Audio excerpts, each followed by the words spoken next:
Hello and welcome back to the channel. My name is Remy and thank you for joining me on today's journey into the metaverse.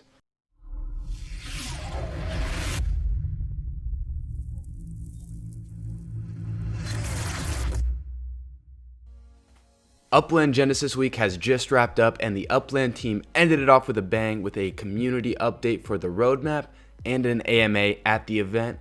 Now I listened to the whole thing so you don't have to. In this video, I'll be giving a recap and some of my thoughts on the upcoming updates and roadmap updates for Upland. Now if you want to get into Upland, make sure you click the link down below and use my referral code because you and I will both get benefits from doing so. Before we get started, it was noted by the team that Upland is up to 250,000 unique landowners. Now that's big. To put that into perspective, Decentraland, a very popular metaverse, only has 90,000 plots even available, and then Sandbox has around 160,000 plots.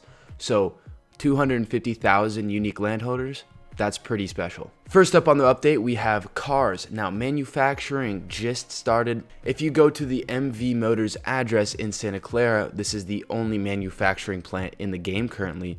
They have actually started their manufacturing on their first cars, the Series 1s. There's 21 hours left until these cars are built. That's exciting. Manufacturing is in the game. Manufacturing will serve as the backbone for all 3D objects in Upland, including cars, outdoor decor, structural ornaments, and anything else, right? So manufacturing plants will require Spark in order to produce these 3D objects. Not only will you have to stake Spark to create the plants, you have to stake Spark in order to create these 3D objects. So this is why I emphasize the value of Spark. Cars will set the stage for the introduction of private transportation, ride sharing and cargo, racing, and so much more. The cars will be sold to the community in stages. The first will be the car sales through the community auctions that we just recently saw, and the next will be showrooms, where the cars that are manufactured will be put into showrooms and people can go to these showrooms and purchase those cars. So that'll be phase 2, where most people can get access to cars. Now in the AMA, they emphasized that beta for racing is actually coming very soon, but the play to earn mechanic will not be implemented. The tracks that you can race will only be designed from Upland, and there will be no Block Explorer drivers with utility. So we will see a beta soon. They are aiming to deploy their first playable demo of racing in Q3 of this year, not including drivers, just for fun so people can enjoy the mechanics and they can get community feedback. Now also in the AMA for racing, they mentioned that users will be able to create their own tracks. So if you have or a community or a group together, you can build your own track, but that won't be for quite some time. There will also be statistics for Block Explorers as well as cars. So cars will have certain stats for racing and Block Explorers will have certain stats for racing. So there's two mechanics. Along with this racing stats for Block Explorers, there's actually going to be an academy training where you can train your Block Explorers and actually increase their skill rating, which is kind of like sweat equity because you're building the value of your Block Explorer by training it.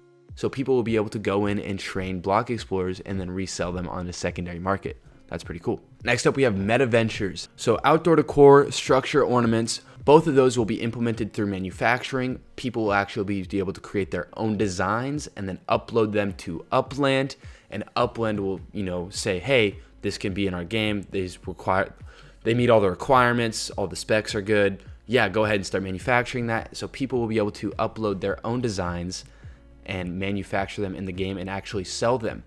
So it seems like all the secondary market will be run through NFT galleries. NFTs that are brought into the Upland metaverse will require a means of trading between other Uplanders. Any NFT that you have on the Ethereum blockchain, you will be able to upload into Upland and actually sell that through your showroom, and then that person who bought it can take it off Upland. So based bridging, they're implementing bridging from the Ethereum blockchain, which is fantastic. That I can show all my Ethereum NFTs in my showroom, in my house, in our city.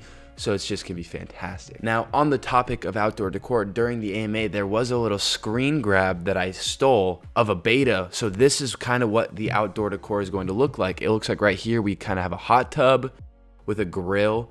This looks like with the Block Explorers, right? This is the samurai head Block Explorer on a body moving. So I don't really know what we're looking at here, but this is a sneak peek at what we can expect the outdoor decor to look like. It's exciting to see that they already kind of have this being built and developed. So that's honestly probably not too far away. All of what we're talking about should be coming this year. Now for the NFLPA Legits, there wasn't too much, just that there's going to be collections to boost your fan score, but they did hint at maybe a leaderboards where the top 3 highest fan scores for per team will get exclusive NFTs.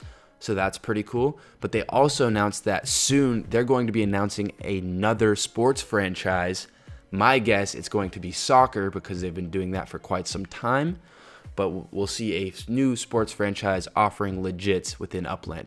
That's fantastic that they're branching out. And if it is soccer, you might be looking at some soccer stadiums and buying up some surrounding properties.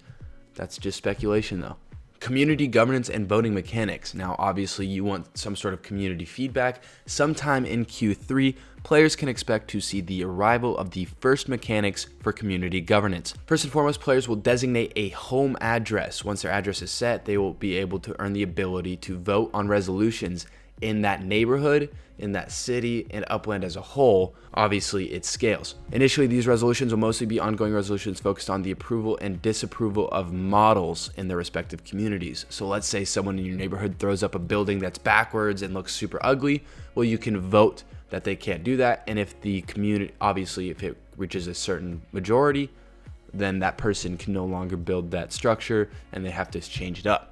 So that's pretty cool, just in case someone's trying to troll your neighborhood and build something super ugly. Everyone else can come together and be like, hey man, don't do that. So I really like that feature. Actually, in the AMA, this is another screen grab I took. They mentioned that once you designate a home address, you'll be able to get a downloadable PFP that you can go and show off to others. So right here, this person has their block explorer, their neighborhood, and their city of their home address, right? Now the NFT Portal.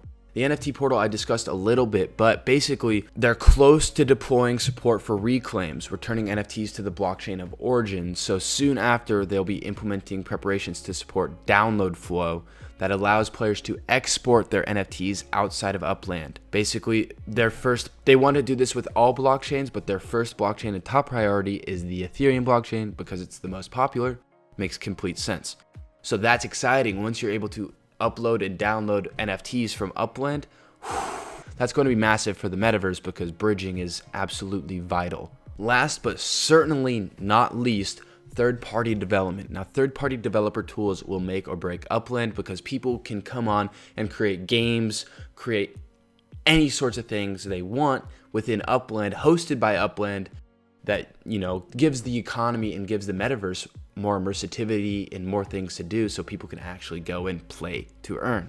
It should be clear that now that we are placing massive emphasis on the community's impact through user-generated content and developer capabilities. Through the use of our new escrow and resolution services, players can authorize external applications to make use of the Upland assets subject to their approval, of course. And they're making it a very streamlined process.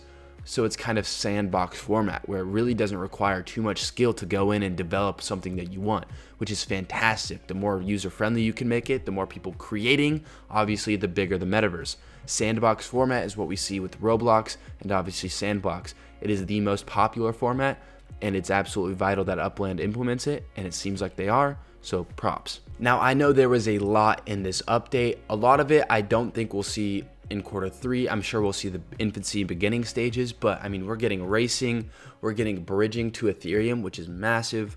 We're getting third-party development tools with super easy API functions for developers to streamline the process of creating user-generated content. That's fantastic. I mean, manufacturing just went live. Soon we'll see cars in the game. It seems like Upland is really coming together as the real-world metaverse.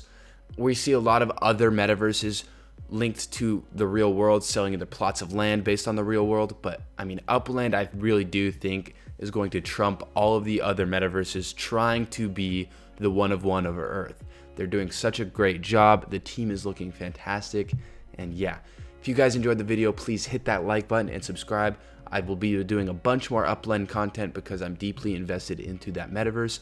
Feel free to leave your thoughts and feelings down below. I love to hear from you guys. And as always, I'll see you in the next video.